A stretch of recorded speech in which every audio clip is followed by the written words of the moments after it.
Episode की start में हम वांग और बाकियों को देखते हैं जो सभी आगे बढ़ रहे होते हैं, लेकिन तभी उनके पास वो पॉइजनस स्नेक आ जाता है जिसे हमने पिछले एपिसोड में उस लड़की के पास देखा था। तभी वांग और बाकियों के सामने वो लड़की भी आ जाती है जिसके पीछे बहुत ही बड़ा पॉइजनस बिच्छू पड़ा होता है और उससे बचकर वो भाग रही होती है, लेकिन भागते भागते ही वो चोट लगने की वजह से जमीन पर गिर जाती है और वांग और बाकियों को मदद के लिए अपने पास बुलाने लगती है, जो देखकर सभी हैरान हो जाते हैं कि आखिर ये कौन है और इतने पॉइजनस जंगल में अकेले क्या कर रही थी। जिसके बाद किंशु और फेंग उस लड़की को बचाने के लिए जाते हैं। तब उन्हें आता हुआ देखकर वो लड़की कहती है, क्या बस 2 ही लोग आएंगे बचाने के लिए?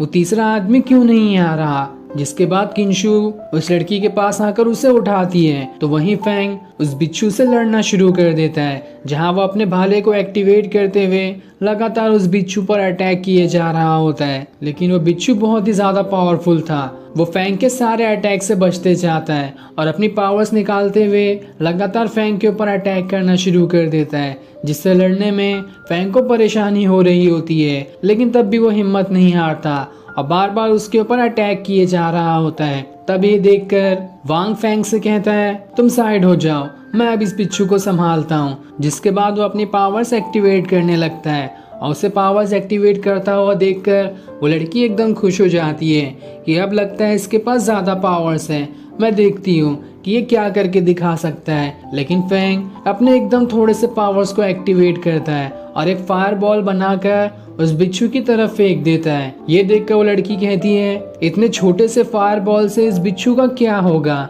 ये भी किसी काम का नहीं निकला। लेकिन जैसे ही वो फायर बॉल उस बिच्छू पर लगता है वो बिच्छू बॉम्ब की तरह फूट जाता है और उसके फूटते ही चारों तरफ धुआं धुआं ही हो जाता है। लेकिन उसके पॉइजन से बचने के लिए किंशु और फेंग ने अपने पावर से शील्ड बना लिया था, जिस वजह से वो उस बिच्छू के पॉइजनस ब्लड से बच जाते हैं। तब ये देखकर वो लड़की एकदम ज्यादा हैरान हो जाती है कि आखिर ये कौन है और इसके पास कितनी ज्यादा पावर्स हैं, जिस वजह से इसने इतने छोटे से फायर बॉल से इतने पावरफुल बीस्ट को ही राख में बदल दिया। तब किंशु उसके पास आकर कहती है, क्या तुम ठीक हो?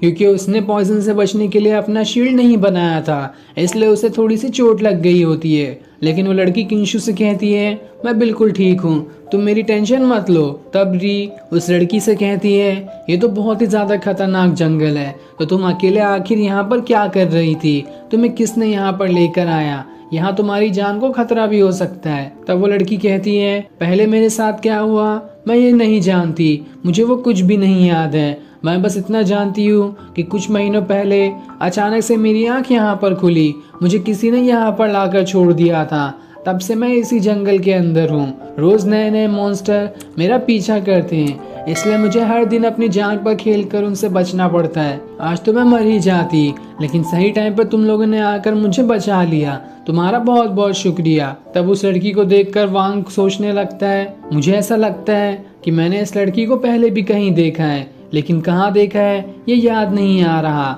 जिसके बाद वो खुद से ये आगे कहता है, अगर ये लड़की यहाँ पर कितने महीने से है तो इसे जरूर मालूम होगा कि यहाँ का सबसे खतरनाक और पॉइजनस बीस्ट कहाँ पर रहता है, ये मुझे वहां तक ले जा सकती है। और एक बार मैं वहां पहुंच गया तो उस बीस्ट को मारकर उसका स्पीड स्टोन ले लूंगा। जिसके बाद वो उस लड़की के पास आकर कहता है, तुम काफी टाइम से यहाँ पर हो, तो क्या तुम जानती हो कि यहाँ पे सबसे ज्यादा पॉइजनस बीस्ट कहाँ पर रहता है? हमें वहीं पर जाना है ताकि उस बीस्ट का स्पीड स्टोन ले सके। तब ये सुनकर वो लड़की सोचने लगती है कि ये कितना ज्यादा बेवकूफ इंसान है, ये तो खुद अपनी मौत के पास जा रहा है। एक बार अगर तुम उससे मिलोगे तो दोबारा मिलने के लिए जिंदा ही नहीं बचोगे, लेकिन तब भी तुम अगर वहां जाना चाहते हो तो मैं तुम्हें वहां लेकर जाऊंगी ताकि देख सकूं कि तुम्हारे पास कितनी ज्यादा पावर्स हैं। जिसके बाद वो वांग से कहती है, मुझे पता है कि वो बीस्ट कहाँ पर रहता है और मैं तुम्हें वहां तक ले भी जा सकती हूँ, लेकिन अभी तो मेरे पैर में चोट लग गई है, तो मैं कैसे वहां जाऊंगी। इसलिए वांग फेंग से कहता है, उठाओ इस लड़की को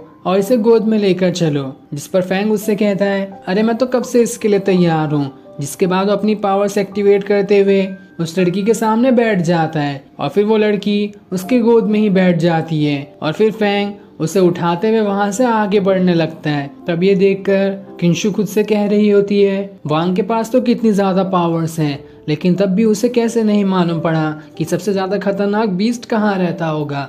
उसे एक लड़की की जरूरत क्या पड़ गई, पर फिर भी वो इस बात पर इतना ध्यान ना देते हुए आगे बढ़ने लगती है। अब आगे बढ़ते हुए वो लड़की सोच रही होती है कि आज तक किसी ने मुझे छूने की हिम्मत नहीं की, लेकिन इस फैंग ने तो मुझे गोद में उठा लिया। लेकिन इससे मुझे बहुत अच्छा लगा, कहीं यही तो मेरा हीरो नहीं बनेगा। और इतना सोच सोच कर वो खुश हो रही होती है। तभी वहाँ पर एक पॉइजनस डायनासोर भागते हुए आता है, जिसे देखकर फैंग जल्दी से उस लड़की को वहाँ से हवा में उड़ा देता है और उस डायनासोर के पास जाकर अपनी पावर्स एक्टिवेट करते हुए उससे लड़ना शुरू कर देता है और फिर वो उसे मारकर वहाँ से दूर फेंक देता है। जिसके बाद वो वांग से कहता है, देखो मास्टर, मैंने कितनी आसानी से इसे हरा दिया। तब वांग उससे कहता है, तुमने इसे तो हरा दिया, लेकिन तुमने एक बहुत बड़ी गलती कर दी, अपने पीछे देखो। जिसके बाद जैसे ही फैंग पीछे देखता है, वो लड़की वहाँ पर पत्थर पे गिरी होती है, जिसे और ज्यादा चोट लग गई थी। ये देखकर फैंग उससे माफी मांगते हुए कहता है, अरे अरे मुझे माफ कर दो, मैं तो भूल ही गया था कि किसी को मैंने गोद में उठाया है।